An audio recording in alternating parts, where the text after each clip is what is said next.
Hey everyone, welcome to Newsgirls. I'm Ren. And I'm Mabel. Let's get into the stories. So you might have seen clips from PragerU, the conservative educational media organization circulating on social media the past week. There's a lot of shocking ones out there, and that's because the White House just partnered with them on a children's series. And they're approved as an educational resource that can be shown to children in classrooms in 9 states. One of their most viral clips is of Christopher Columbus speaking to 2 kids named Leo and Layla about slavery, and let's just take a look. Slavery is as old as time and has taken place in every corner of the world, even amongst the people I just left. Being taken as a slave is better than being killed, no? Before you judge, you must ask yourself, what did the culture and society of the time treat as no big deal? And throughout the video, Christopher Columbus is basically painting these natives as like evil cannibals and kind of justifying his own actions, partly because he says he was spreading the teachings of Jesus Christ. And PragerU videos have amassed more than 7 billion overall views. So another example is this one where civil rights leader Booker T. Washington has this heavy-handed message for the kids. We're really sorry that you have to deal with segregation and racism. Your sympathy is nice, Layla, but know that you have nothing to be sorry about. You and Leo have done nothing wrong and have indeed been quite respectful. Future generations are never responsible for the sins of the past. Okay, I'll keep doing my best to treat everyone well and won't feel guilty about historical stuff. Good. These are just such weird viewpoints to be teaching kids in school. It's literally giving these like far-right takes about American history as fact. The series unfortunately continues with Leo and Layla speaking to abolitionist Frederick Douglass, where he low-key justifies slavery. Children, our founding fathers knew that slavery was evil and wrong, and they knew that it would do terrible harm to the nation. They wanted it to end, but their first priority was getting all 13 colonies to unite as one country. The southern colonies were dependent on slave labor, and they wouldn't have joined a union that had banned it. Are you okay with that? I'm certainly not okay with slavery, but the founding fathers made a compromise to achieve something great, the making of the United States. And this one's so disturbing because it's literally putting words in Frederick Douglass's mouth that he would never say. It's a perversion of history, and it's teaching kids a completely biased version of what actually happened and who these figures were. No, it's true. It's literally warping these people that we actually learned about and their thoughts to become like mouthpieces for some conservative agenda. And a lot of these videos actually seem to defend America's problematic past, especially when it comes to race and slavery. So there's this one video that really emphasizes how white people were the first to formally end slavery.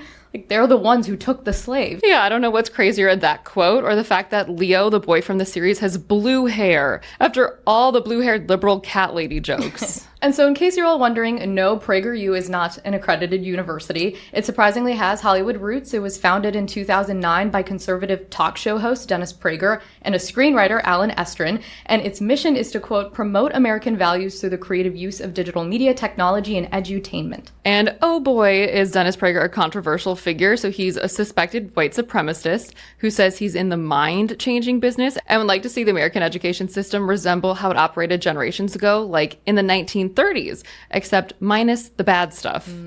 He also thinks it's, quote, idiotic that the left has made it impossible to say the N-word. Because the left has made it impossible to say the N-word any longer. That's disgusting. It's a farce. It's the only word that you can't say in the English language. I don't get why he's fighting so hard to say the N-word, but that's Dennis Prager for you. And like we said, PragerU's content is approved to be taught in schools in Alaska, Idaho, Montana, Arizona, Texas, Oklahoma, Louisiana, Florida, South Carolina, and New Hampshire. Yeah, so they develop a different curriculum basically with the state's superintendent. So in Idaho, they're providing K-12 Holocaust education resources. In South Carolina, they're creating engaging videos, worksheets, lesson plans, and books that celebrate America's rich history. And in Louisiana, they're curating content for Freedom Week, which happens every September, apparently. They also worked with the Oklahoma superintendent, who you might remember as the guy who added the Bible to the state school curriculum.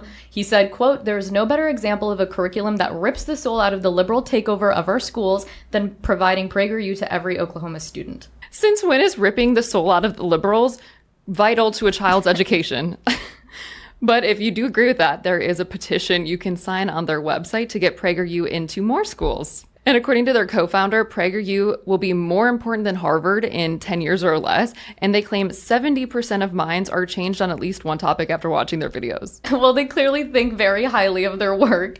And as we looked into this, we were wondering, how did PragerU get their content into schools? Because adding materials to like public school curriculums is notoriously difficult. But I guess it turns out that this organization has some insane connections. So NBC obtained records showing that it cozied up to state politicians and courted elected officials to get this done, which experts say is alarming and raises red flags about our education system. And the notable people that they've had in their videos is actually crazy. Senator Ted Cruz, Nikki Haley, Supreme Court Justice Clarence Thomas, Jordan Peterson, and Prime Minister of Hungary, Viktor Orban. Literally, why is an authoritarian European leader on their homepage? And then, of course, they outsourced to classic Republican talking heads, Charlie Kirk, Tucker Carlson, Ben Shapiro, and Candace Owens. And I guess all this star-studded talent got people flocking to the site because last year they had 21 million people visit it. And of course, their socials and YouTube have millions of followers. So let's look at some more of their content, or what they call medicine for the mind. So their most famous video series is called 5-Minute Videos. And these are just some of the titles. DEI Must DIE. You get like die. Social justice isn't justice. Are some cultures better than others? Make men masculine again. Income inequality is good, and what radical Islam and the woke have in common. Oh my god, I'm looking through their X and they just posted a video called Is Adolf Hitler far right or far left? Like they're debating that. What? I didn't even realize that was a question. And don't worry, they have long form content too, like a documentary called Detrans, The Dangers of Gender Affirming Care. And clearly this is a topic they're passionate about. YouTube has previously removed 2 of their anti-trans videos for violating its hate speech policy. They also have tons of videos denying climate change and saying that the science isn't settled on it, and of course promoting fossil fuels. Quote, climate is a very convenient way for governments and institutions to get involved in nearly every aspect of a citizen's life. The science does not support that fear is irrational. And for superfans, PragerU has an online store where you can buy water bottles and sweats that say PragerU, t-shirts that of course say make education great again, and even hats that say faith over fear. Yeah, a lot of what they do and say is rooted in the Bible. In their mission statement, they mention how America was founded on Judeo-Christian values like 5 times, and they call PragerU the modern-day Dead Sea Scrolls. Their yearly report even has a Bible verse on it. These are the things which you shall do, speak the truth to one another, judge with truth and judgment, for peace at your gates, Zechariah 8:16. They even have a video called Can We Learn About Economics from the Bible? And many of their biggest donors are these really big Christian foundations, which is interesting since Dennis Prager is actually Jewish. And even though PragerU is a nonprofit, it's raking in huge checks. So from 2018 to 2022, PragerU has made $200 million.